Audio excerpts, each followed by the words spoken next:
Hello and welcome to this edition of Charch Chat here at Open Sports. I am Paul Charchian from LeagueSafe.com. Some guys to pick up is the topic today. We've got three of them for you as you're heading into the waiver wire period of the week. We begin with Brandon Lloyd.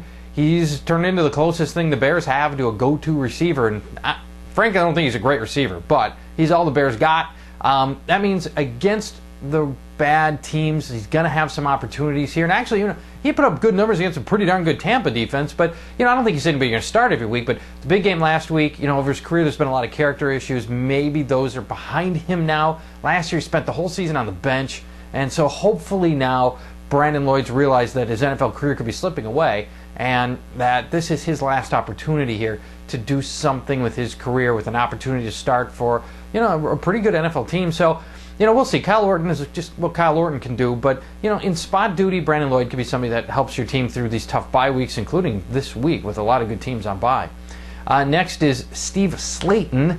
At first I thought this would be too obvious, but then I did a little research, and Slayton is on rosters in less than half of the fantasy teams. So I guess we're going to have to talk about Steve Slayton for a minute.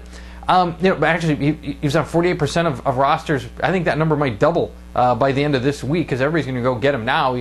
I wasn't totally surprised by his 100-yard performance last week, but I was surprised by the fact that he got touchdown use at the goal line. That was a great sign. He's a small guy. I really didn't think that they would use him that way, so that's very, very promising. So Steve Slayton looks like he's going to be the primary back in Houston, and he's running the ball well right now.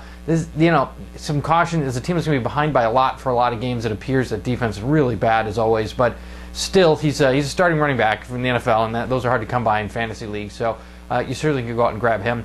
And then the last guy, Coral Buckhalter. Now they're calling Brian Westbrook's ankle injury a just day-to-day injury, but the rumors are starting to percolate here that this is a high ankle sprain. And here's what we know about high ankle sprains: it's a month. Period. And that's if it's a mild high ankle sprain, it's a month. Probably much more than that. You often will see high ankle sprains. 6 weeks is not uncommon for a high ankle sprain, and Westbrook certainly very, very familiar with the injury report. So this is a guy who's got the history of injury, the ankle sprain.